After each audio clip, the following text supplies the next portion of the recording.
Travel and Tourism Week in Arkansas certainly wants to be part of the festivities. As life slowly begins to return to normal, the state has seen its fair share of a return to tourism in recent months. And as our Jay Burr shows us, the summer is looking promising. Jay, it's good news.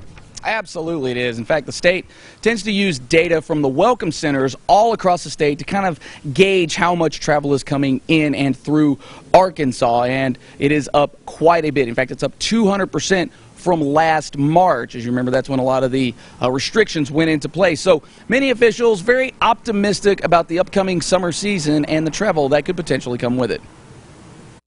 Arkansas is on the move, but still not quite what it was before a world of COVID. We got a ways to go, but they're sitting on go. I mean, every venue, every facility, every restaurant, every airport, airlines are all ready to go. The hospitality industry was hit the hardest because of limiting numbers in restaurants to people not feeling comfortable traveling. Owner of Petite and Keat restaurant, Jim Keat, says he has started to hear one thing from many of his customers. Thank God you're open.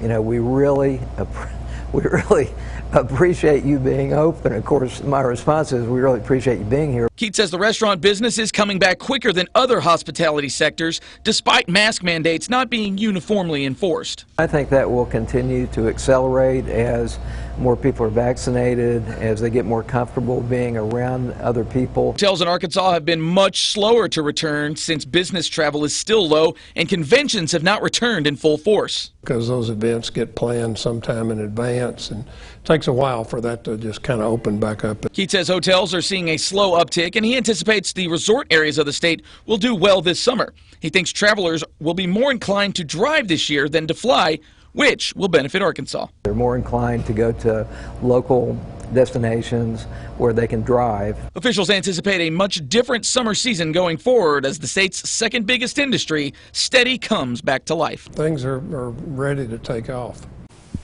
Now, the state's most recent jobs report still shows that 60% of the unemployment in the state of Arkansas does resonate from the tourism industry, with many of those coming from the restaurant and hotel sectors. Now, on that note, there's actually going to be a hospitality industry job fair that's coming up tomorrow. It's going to be from 10 a.m. to 6 p.m. at the State Convention Center. So if you want to kind of break back into the business, because there are plenty of jobs available, then this will be your chance here. But for now, live in Little Rock, Jay Burr, KARK 4 News.